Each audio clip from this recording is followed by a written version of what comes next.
Proposition 32 is a measure on the November ballot that would change the state's campaign finance system in three major ways. The central provision of the initiative would eliminate political contributions by payroll deduction, meaning employers could no longer deduct political contributions from a worker's paycheck. It would also ban unions and corporations from directly contributing to candidates.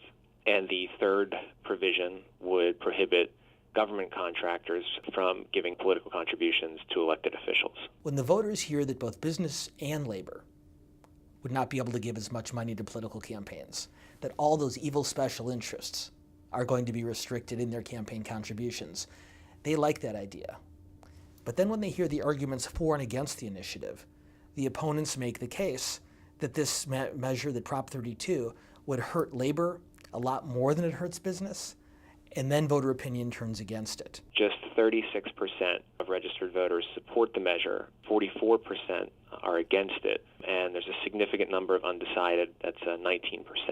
When voters were interviewed, some of them were read the fiscal impact of the proposition, meaning that it could potentially cost more than $1 million a year to implement and enforce, and some of them did not hear the fiscal impact.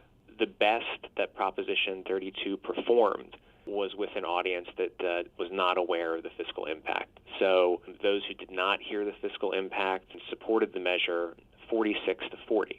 Among those who heard the fiscal impact, the measure trails by double digits from 36-47. Notably, there was a drop-off with Republican voters who may agree with the proposition but don't want to see more government spending. One of the most interesting things about the results on our polling on Proposition 32 is not only that voters turn against the initiative when they're told that it would impact organized labor much more than business.